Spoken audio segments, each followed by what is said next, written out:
Muy bien, nos metemos en otros asuntos. Ustedes saben que hace muy poquito tenemos a un nuevo defensor del pueblo, es el doctor José Gutiérrez. Asumió la Defensoría del Pueblo y ha comenzado a trabajar en varios aspectos y de ellos queremos hablar con él. Y por supuesto de las estrategias y de los postulados y de la impronta que intenta dejar en la Defensoría del Pueblo para los próximos años. El doctor José Gutiérrez ha tenido la enorme gentileza de acompañarnos y de estar con nosotros aquí en Nativa. Yo quiero agradecerle, por supuesto, eso. Bienvenido, defensor. Qué gusto verlo. ¿Cómo está? Bueno, Carlos, muchas por acompañarnos. No, primero yo agradecerte por este tiempo y espacio que nos das. No lo veía hace mucho, además. De cara, digamos, a miles de audiencia que tiene usted y que para mí es un motivo de alegría también poder transmitir desde este medio algunos hechos tan importantes que hemos podido ya comenzar a trabajar, que pasa principalmente de mejorar el servicio público, coadyuvar en ese esfuerzo y ver también el tema de derechos humanos, que es fundamental, mensajes claros, no medias tintas, sino sentar posiciones que nos permitan de alguna forma guardar la legitimidad ante la comunidad de todo el país y también ante la comunidad internacional, ¿no? Ha llegado usted a la Defensoría en un momento muy complejo en términos de salud con una epidemia del dengue. Quería preguntarle si su equipo ya está monitoreando activamente la situación en los puntos donde el dengue es más alto y si están sintiendo que la respuesta del Estado está siendo acertada. Sí, ahí tenemos serios temas. O sea, no solamente tenemos un equipo que está trabajando y siempre trabaja permanentemente en temas, digamos, que resultan siendo de participación urgente, sino que yo en lo personal apenas asumí el cargo el día lunes, el martes, miércoles ya estuve en Sullana, en Piura, advirtiendo hechos que aquí en Lima se decían contrariamente a la verdad. Y eso no está bueno, porque hay una mala información, una pésima coordinación, y eso tenía que evidenciarlo en ese momento. Estoy hablando de 3 semanas, ¿okay? Porque cuando uno va al hospital en Sullana y en Piura, uno encuentra médicos que están internados, médicos, o sea, el que brinda la salud está internado. Por supuesto.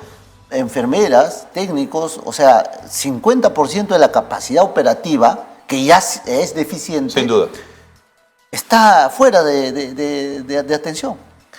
Entonces, la cantidad de personas que estaban en colas, en sillas o en veredas recibiendo atención ya graficaba la real magnitud. Entonces, la pregunta al director es, señor, ¿cuánto de dinero adicional, financieramente hablando, tiene usted para enfrentar esto? Ni un sol más. Entonces uno dice que esta carencia que ya existía en términos normales, en condiciones en normales, estas condiciones ahora es elevado a la potencia n, y usted dice, oye, ¿y qué? ¿No hay una política de salud? O sea, ¿no hay un ministerio, no hay una dirección regional?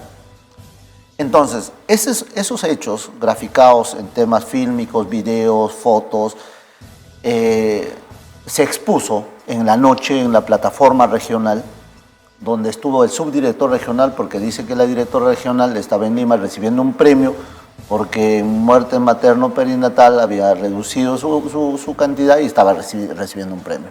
Y está bien, pero lo que estaba mal es que en ese informe, en mismo Piura, no en Lima, en mismo Piura, se decía que todo estaba bien, que no había problemas.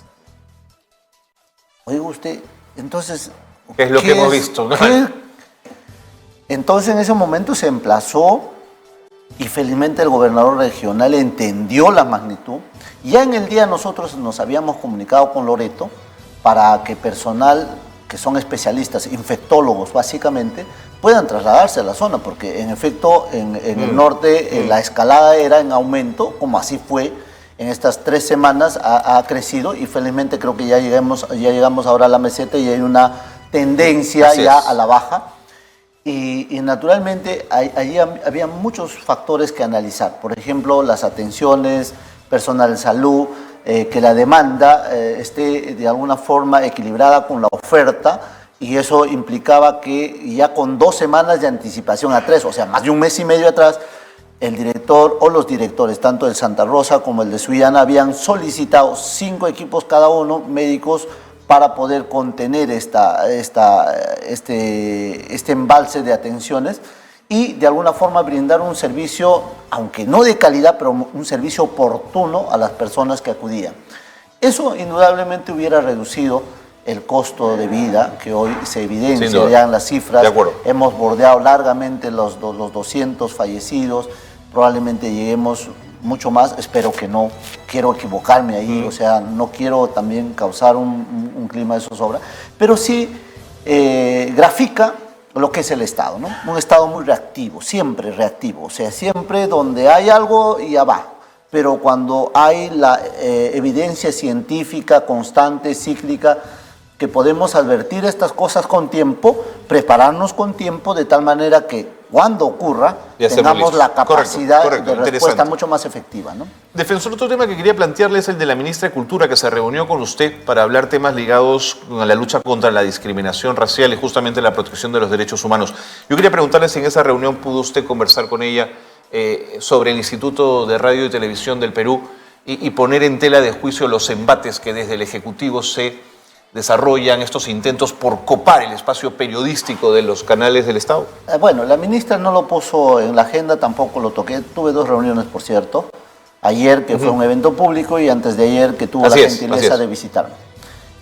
Naturalmente, el tema de la discriminación es una agenda país. O permanente, sea, o sea, hay que superar muchas cosas que lastiman y lesionan el sentir de la misma dignidad de la persona como tal, y que es un mandato constitucional. Todos los funcionarios, por lo menos desde la labor de funcionarios, debemos trabajar mucho ese aspecto. Lo segundo, sí es parte de la agenda, pero no que me propuso o lo comentó la ministra, sino el Consejo de la Prensa. La Asociación Nacional de Periodistas tiene una posición muy clara en ese sentido. Así es. Y hemos conversado con ellos todas estas propuestas de carácter normativo, y hemos conversado con ellos el tema de la libertad irrestricta al ejercicio del derecho de la prensa y de la información, básicamente. Nosotros como Defensoría tenemos de alguna forma la ejecutoria de haber tenido ya varios informes defensoriales que van en esa línea. O sea que tampoco es un tema que yo lo voy a No, por supuesto, pero como tuvo usted la oportunidad ahí mismo de conversar con ella y eso estaba muy caliente, pensé que podían haber podido conversar. No se tocó ni por parte de la ministra, tampoco por parte de la reunión, que ayer fue público, y usted comprenderá que ya son temas más protocolares. De acuerdo, yo sé. Pero sí, habida cuenta que posteriormente a eso me reuní ya con los señores de la prensa, vamos a poner eso como un tema de agenda, que es muy institucional además, y ver de cara al futuro, porque hay coyunturas, o sea, hacemos leyes coyunturales. O sea, viene un gobierno y quiere que no se mueva, pero cuando es oposición dice que se mueva. O sea, ¿a quién entendemos? O sea, y eso hay que despercudirlo entonces de las coyunturas. Hay que hacer que las instituciones se fortalezcan y prevalezcan con su propio marco normativo, pero más allá de la coyuntura política. Muy bien. ¿No? Defensor, ha llegado usted al cargo en un momento de un conflicto social y político muy grande en el país. Para usted, el gobierno de Dina Boluarte ¿tiene las manos manchadas de sangre? Los 49 muertos a manos, por lo menos parcialmente, de las fuerzas de seguridad del Estado, ¿hacen del gobierno de Dina Boluarte un gobierno que tiene las manos manchadas de sangre? No voy a sustituir al sistema de justicia porque sería imprudente de mi parte. Lo que sí tenemos es un deber. Hay un informe defensorial y hay un informe de la Comisión Interamericana de Derechos Humanos. Y en ambas se evidencian hechos que tendrá que ser el instrumento básico o el punto de partida de la investigación que los fiscales en materia de derechos humanos tienen que establecer. Y naturalmente el ámbito judicial, el Poder Judicial propiamente, esbozar, digamos, a raíz, digamos, de las hipótesis que plantea el Ministerio Público, la coherencia de la prueba para poder determinar responsabilidades. Y la individualización de la responsabilidad pasa por varios temas, ¿no? La participación directa y la participación indirecta. La directa probablemente es mucho más fácil a la luz de determinar quiénes estuvieron. Necropsias y demás. Necropsias y todo ese tema. Entonces, en el ámbito estrictamente legal hemos hecho dos cosas, ¿no? Hemos estado con las víctimas de violencia en Ayacucho. Hemos estado con las víctimas de violencia en Puno, propiamente en Juliaca, sosteniendo reuniones y graficando el real contexto. Y viendo además cómo los informes tienen que ir haciéndose seguimiento para que lleguen a buen puerto. No puede ser letra muerta, ¿ok? En ese sentido, hemos establecido un punto de base. Primero, el tema legal. Como se nombró una comisión especial para acelerar este proceso investigatorio, para que tengan la dedicación exclusiva a estos casos, el Ministerio Público tuvo a bien trasladar las carpetas a la ciudad de Lima. Y se comenzó con una agenda para que todas las diligencias se hagan en Lima. Entonces, eso indudablemente revictimizaba a las personas. Sin duda.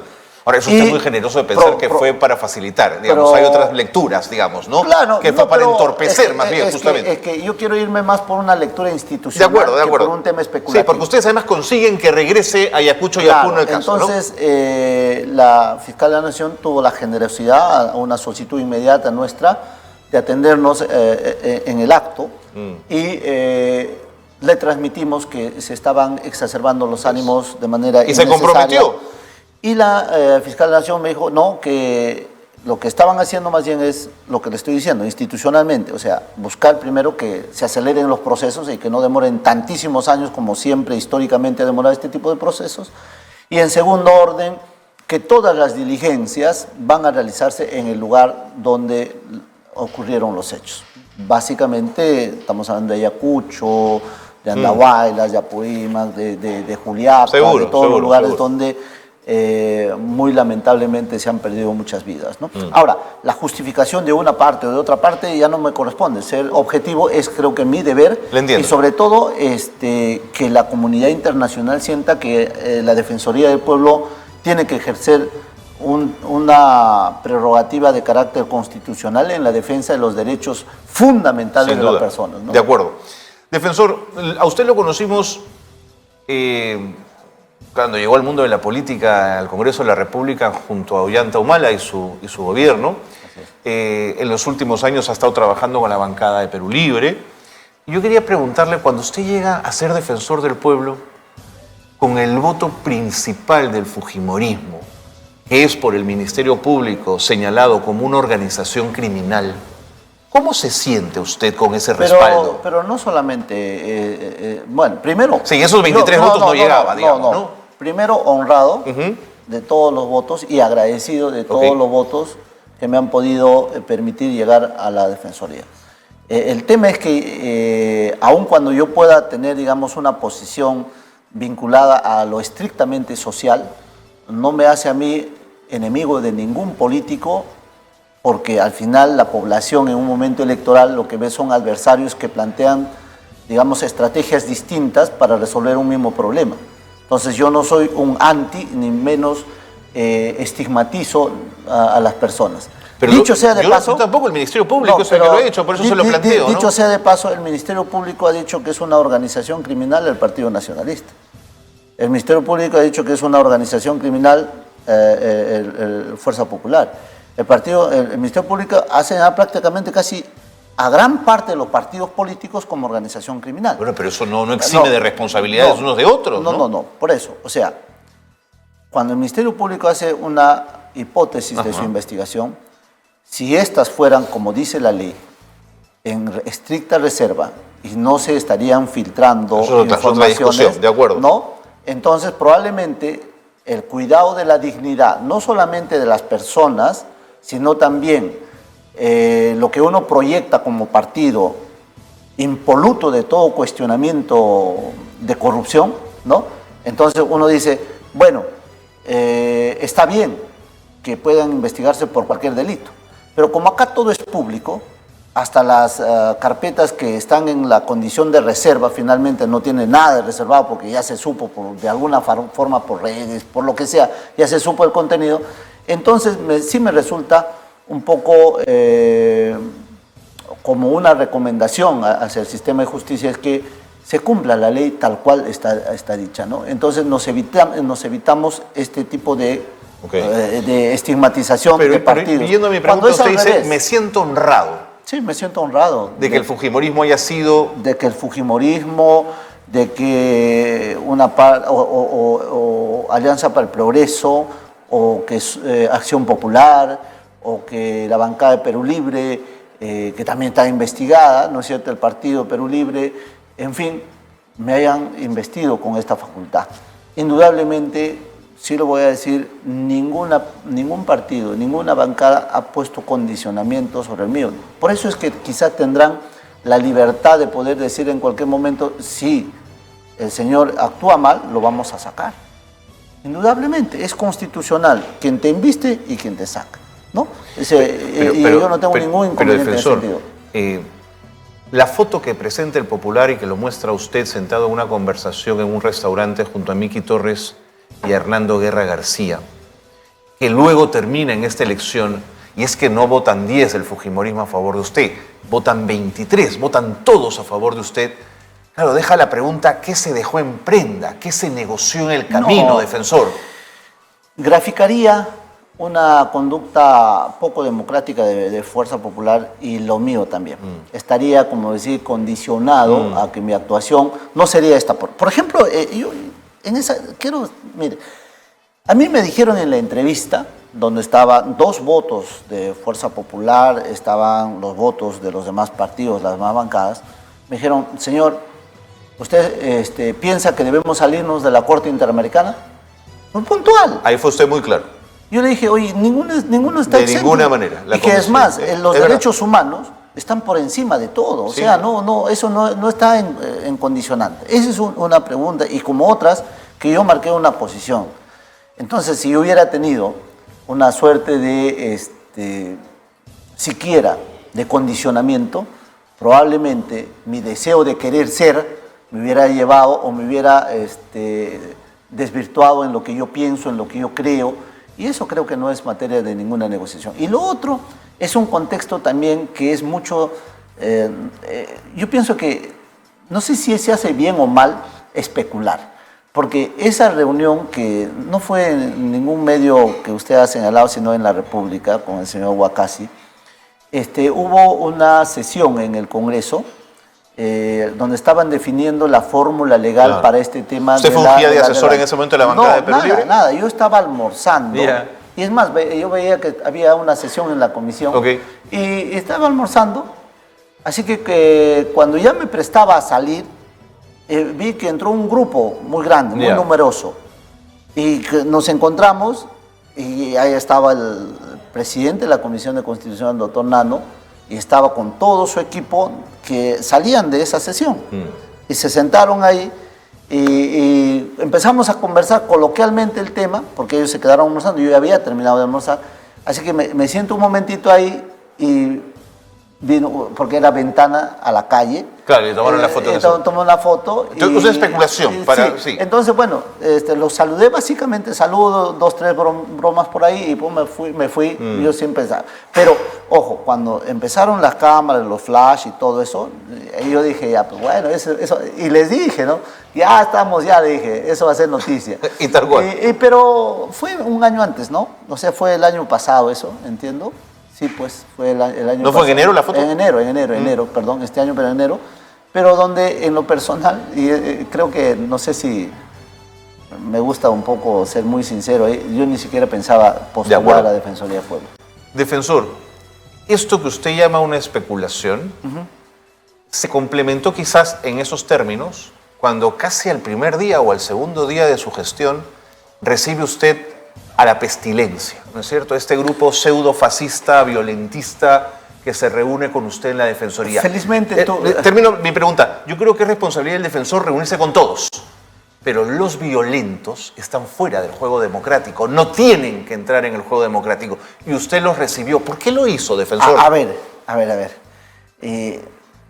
Yo estuve en una entrevista en la oficina que da para la calle, con una distinguida periodista de Hildebrand, esos 3.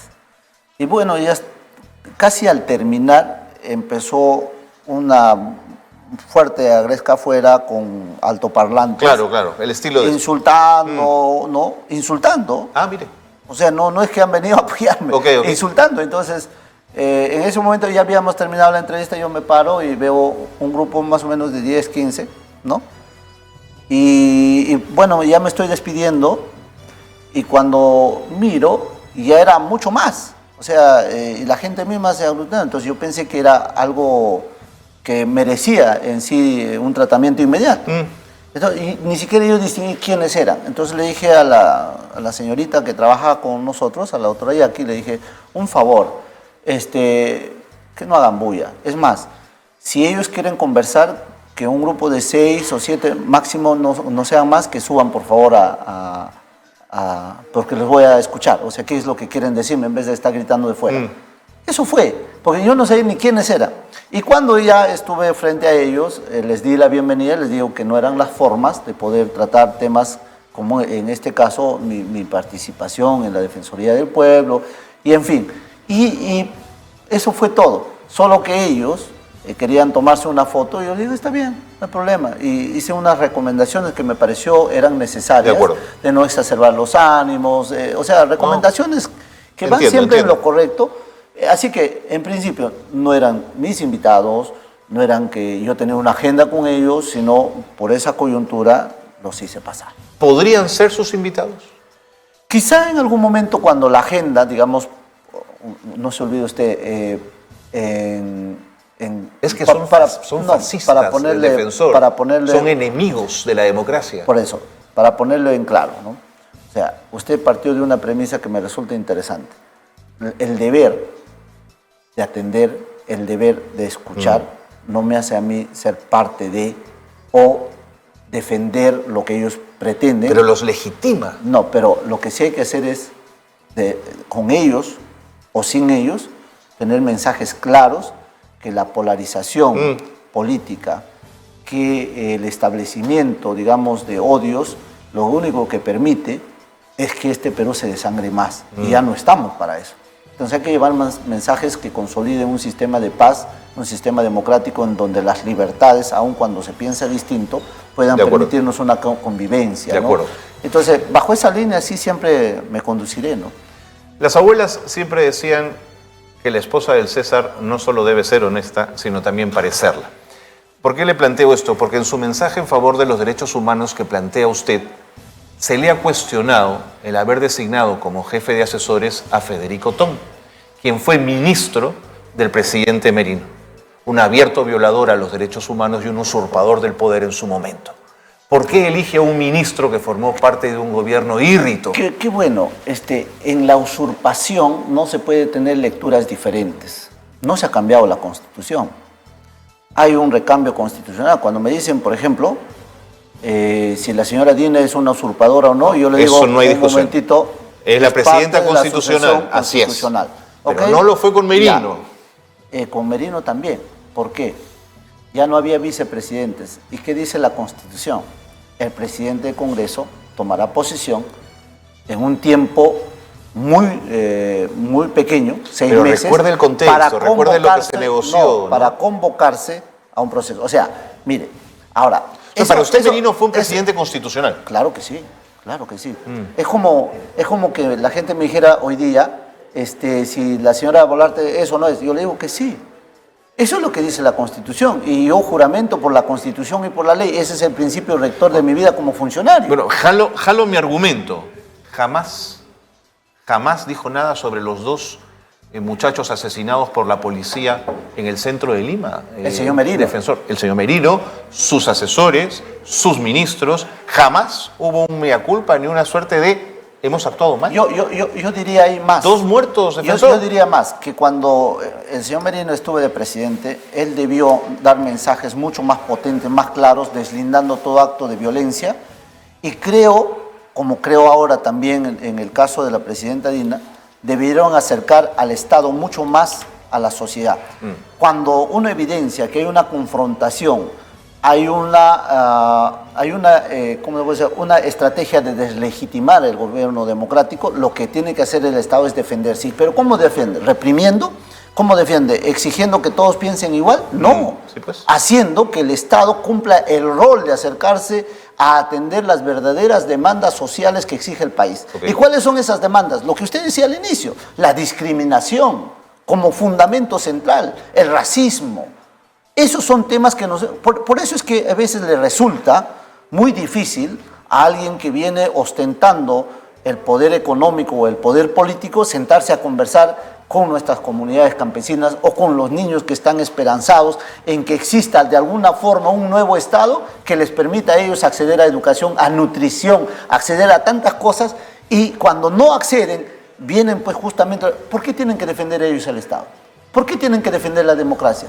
¿Por qué tienen que defender lo que para nosotros es un elemento virtuoso de convivencia social? ¿Por qué tienen que defender ellos si ellos no conocen nada de eso? O sea, ¿cómo le puedes pedir amor a alguien que jamás ha aprendido o ha sentido el amor en su casa o en su vida? Defensor, me quedan 3 minutos y no quiero que se me pase. Panorama reveló que usted, y uso expresiones propias del reportaje, ganó jugosos contratos para usted y sus familiares en el municipio de Huarochirí durante la gestión de la alcaldesa Evelyn Feliciano.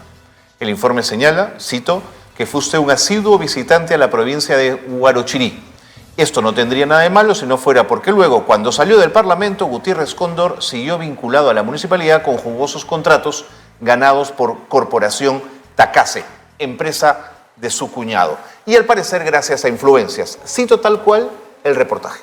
Sí, bueno, yo creo que lo especulativo siempre está ahí, y lo que yo sí personalmente brindé mis servicios profesionales con consultoría, y si usted revisa los montos, inclusive son consultorías muy por debajo del promedio que se puede dar, pero más en el ánimo de poner algunas cosas en su lugar dentro del ámbito constitucional, que eran temas de fotopapeletas, que eran temas así que ya eran de dominio público. Pero el reportaje analiza tráfico de influencias, ¿no? No, pero no he sido funcionario.